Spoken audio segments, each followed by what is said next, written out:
Welcome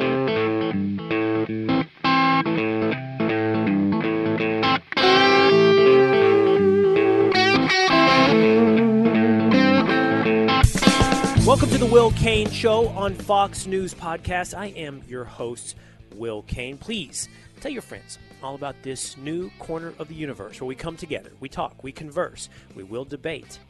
Have them subscribe, rate, and review, and join this community. Number one, Derek Chauvin is guilty. But if you thought that meant a moment, a breath of sanity for the United States of America, I give you the left's new argument. Let teenagers have their knife fights. We descend into lunacy. Number two, my top 10 picks of the NFL draft mocked out for you today. And number three, I take a trip to the border to learn firsthand what carpet shoes are, how the cartel controls every aspect of illegal immigration, and how this is ultimately about the rule of law.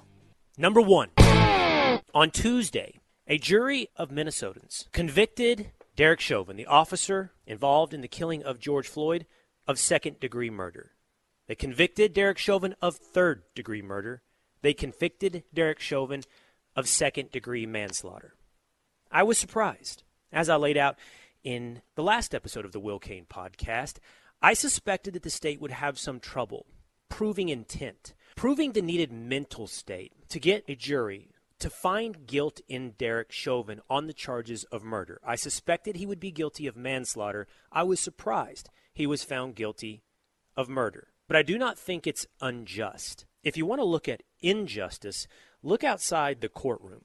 Look at the statements, like those from Congresswoman Maxine Waters, who promised more confrontation in the street if she did not get the verdict she desired. Or look at the statements of President Joe Biden, who weighed in before the jury had come to its conclusion about what he thought would be the appropriate decision of 12 Minnesotans in a single criminal trial. That is not the appropriate time nor use of the highest office in the land. That is true injustice. A jury finding Derek Chauvin guilty of second and third degree murder is not injustice.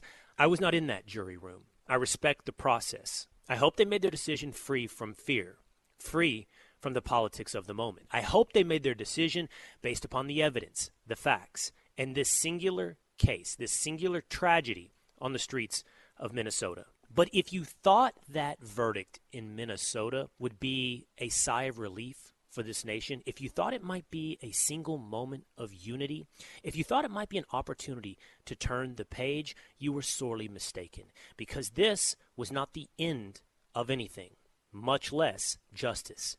This was only the beginning, according to many on the left. Listen to this.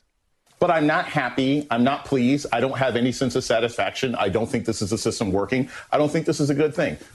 No, I mean, this is not the system working. This is a makeup call. This is the justice system trying to say that, hey, this is one bad apple, because that's how this is going to be interpreted. This was not the system working.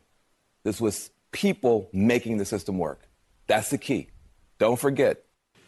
A jury in Minnesota found former Minneapolis police officer Derek Chauvin guilty on all counts in the murder of George Floyd last May.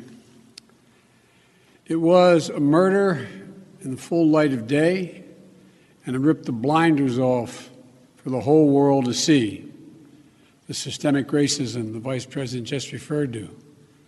The systemic racism is a stain on our nation's soul. In order to deliver real change and reform, we can and we must do more. And this takes acknowledging and confronting head-on systemic racism and the racial disparities that exist in policing and in our criminal justice system more broadly. A jury who heard the evidence carried out their civic duty in the midst of an extraordinary moment, under extraordinary pressure. For so many, it feels like it took all of that for the judicial system to deliver a just basic accountability. You see, it's not about accountability. It's not even about justice. It's about systemic racism, not just in policing, but at the very core of the United States of America. That, according to our president, Joe Biden. You just heard a man named Jason Johnson on MSNBC, Van Jones on CNN, and of course, Joe Biden. The Derek Chauvin trial, you have to understand, according to these commentators, was about something more than simply one trial, one man, one incident in Minnesota. It's about our country. It's about you and me. Ultimately, according to one of the most influential members of Congress, Alexandria Ocasio-Cortez, it's about even more than that. It's about revolution. Listen. And I want to just let you all know and create the affirmation that this isn't justice. It's not justice. Justice is a municipality and a government that does not, because it trickles down, right?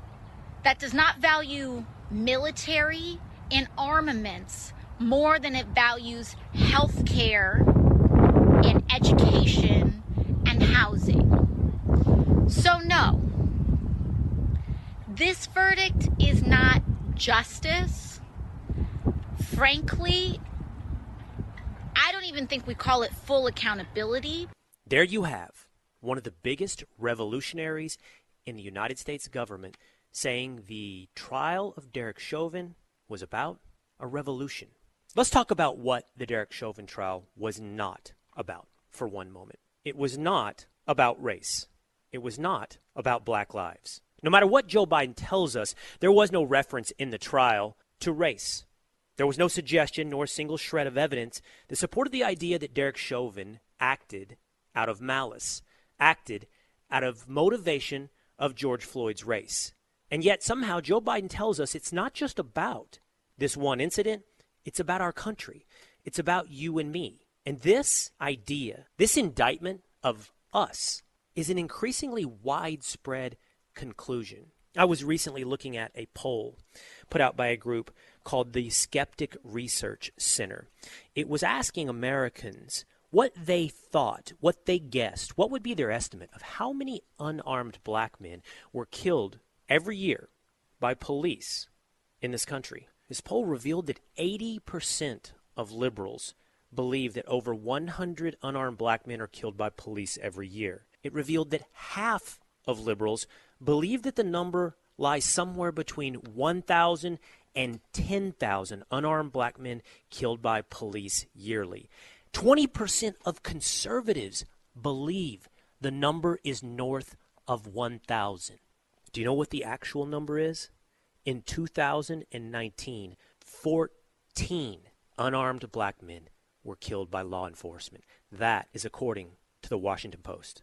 14, with over half of liberals and even 20% of conservatives believing the number is between 1,000 and 10,000. The reality in 2019 was 14.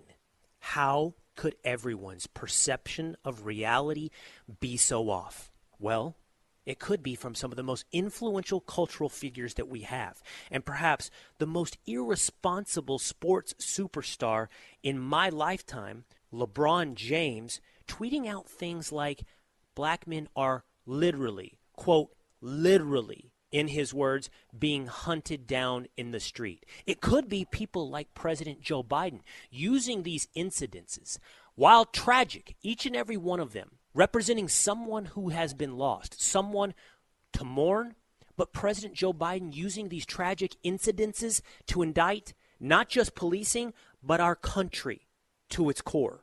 It could be our media who hyperventilate, point fingers, devote minutes, devote pages, devote lies and time over and over to reinforcing the very idea that LeBron James and Joe Biden would sell you. A lie so successfully sold that for most of us walking around out there, not only do we have no idea, we have no conception of reality. We're not even close. We can't even guess the correct number of digits in the truth behind how many unarmed black men are killed by law enforcement every year. This is not about black lives. If this were about the truth, and if black lives truly mattered, we would devote this same attention to the number of African Americans that are murdered every year on our nation's streets. Now, I know the predictable response at this point. Here we go. Black on black crime. The common conservative diversion tactic to the problem with policing in the United States. For the full podcast, go to foxnewspodcast.com.